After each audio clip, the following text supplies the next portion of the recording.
Hey, it's Quinn here with another kind of off-the-cuff lesson. Today I wanted to show you this really easy chord shape that you can use to make a whole bunch of different types of chords, really useful in jazz.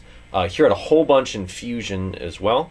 So the chord shape, chord kind of in air quotes here, it's just basically two stacked fourth intervals. So if I play it over on the top two strings right here, here's the shape I'm using. It's just the notes B, E, and A right here. So super easy. You could actually even play this with two fingers, or you could do it like how I'm doing with my first, third, and fourth finger right here. And why this is so cool is that it's such a small chunk of a chord that it could be treated as an extension above a whole bunch of different types of chords. So let's say I'm just using the key of A major right here. Nice happy key of A. I can keep kind of the open A string ringing so you can hear how this will sound. So if I'm just starting from this first spot right here, the 4th, 5th fret, and then the 5th fret on the high E string, if I just play that over that open A, that actually gives me the 9th, the 5th, and the root of a chord. So it's kind of like a sus2 type of sound. But I can also move that up and down through the key and get other extensions of an A chord. So I could move it up a whole step. I can get a C sharp, an F sharp, and a B.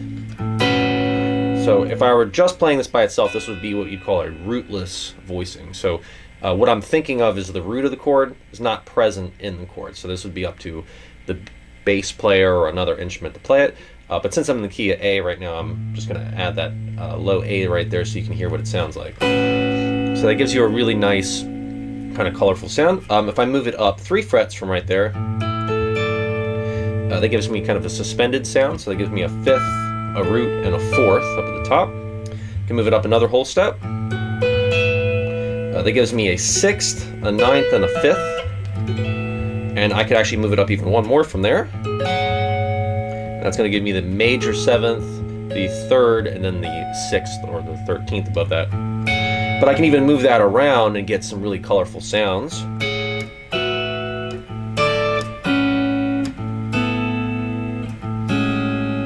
And it has a really cool kind of modern sound to it. And again, you don't have to move through the whole scale with this kind of chord scale pattern I'm using. You could just kind of grab it, off the cuff. So if somebody's holding on to a nice A right here, you can just, grab it down here, get that kind of major 13th sound, or you could come up here to grab it as this kind of suspended sound.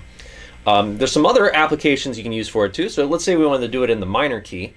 We could actually still start in the same spot. So let's say A minor, we'll keep that low A ringing out. If I start right here, again, I still have that 9th, 5th, and root. Still fits within the A natural minor scale, but I can move that down a whole step. I could get the notes A, D, and G, so it's kind of like a A7 sus kind of sound. If I want to keep it in A natural minor, I can move it down another whole step right there, and that's a really cool pattern. You can make just a kind of a cool groove out of that.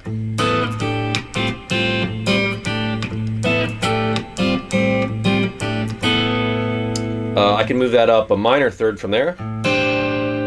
It gives me kind of this minor 7th, but it's got the 11th in there too. So I got the 4th or the 11th, the flat 7th, and the flat 3rd up there. If I move it up another whole step, I've got the 5th, the root, and the 4th. And then I can move it up another minor 3rd. I can get the flat 7, the flat 3rd, and then the flat 6 up there.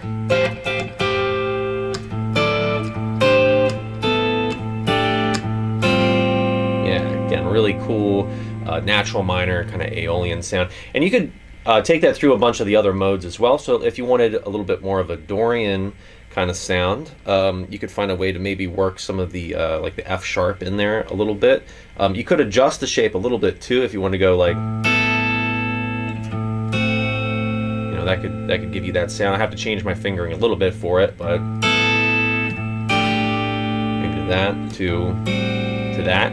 That can be really cool. I'm doing right here just to make all the notes fit into the chord scale I'm playing. I'm just changing the shape slightly. So I have like a G, a C, and an F sharp right here. I could do that again right here. Again, just slight change to it. So I now have a C, an F sharp, and a B. And I could do D, G, and C right here. I also gain this shape as well, so this is the same shape, but it's on the 11th, 12th, and 12th fret, so F sharp, B, and E right here.